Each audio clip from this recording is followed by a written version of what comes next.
This is David Harrison Grice of the Grice Report coming to you live. We're going to be talking about some really important stories tonight. Number one, we reported earlier this week that ICE has been kidnapping teenagers and children.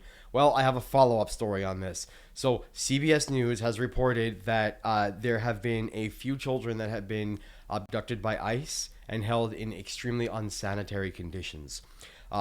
So, one of the things that we want to really highlight here is the fact that this administration is protecting child predators while also abducting children off the streets. This doesn't sit well with me as an educator.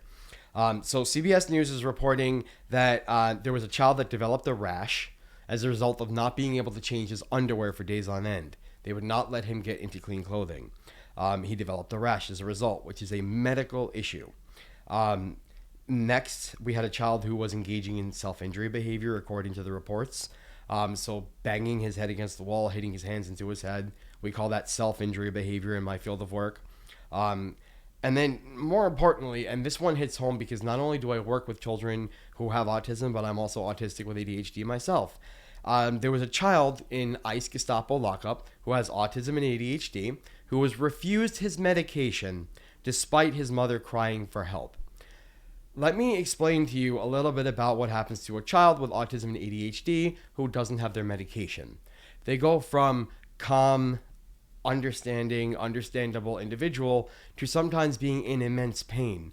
When you have a lot of energy and you can't do anything with it, you can wind up feeling very bad. And it's going to be a very bad situation. Not everybody is like this, of course. This was my experience as a child. When I was unmedicated, I had a lot of pain as a result. I don't want to see children going through this in the traumatization of an ICE Gestapo camp. Children don't belong in concentration camps. And I'll say it again, one more time for those in the back. Children don't belong in concentration camps. That simple. So if you like what you're hearing tonight so far, please like, subscribe. Right down here, we have the Grice Report at gmail.com. This is our email. You can email us tips, leads, story requests, anything that you want. We're always happy to engage with our audience. So story number 2 tonight. As you know, I work in healthcare, and this is a particularly daunting story to cover because there is just so much to cover, and this will be part of a series on this most likely. So the AP News is reporting that Trump is launching a new healthcare tracking system for private citizens. You heard that right. You, me, private citizens. They're going to be tracking us. So more than 60 companies already, like Google, Amazon, the dreaded United Health Group, as if they didn't get the message, and CVS Health, they've signed on to share data, our data, with Trump and his administration. The offices at the Center for Medicare and Medicaid, who are going to be controlling this thing, they are saying that it's going to be opt-in, but do we really trust that? ICE has already taken hold of the Medicaid rolls and is using that for enforcement purposes, as per my earlier reports. And the AP News themselves, the journalists who wrote this piece, already tied this into Kennedy's vaccine and autism skepticism and to the wellness camps.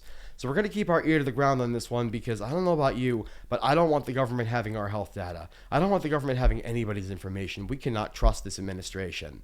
And don't stop talking Trump and Epstein. This is David Harrison Grice, signing off with the Grice Report.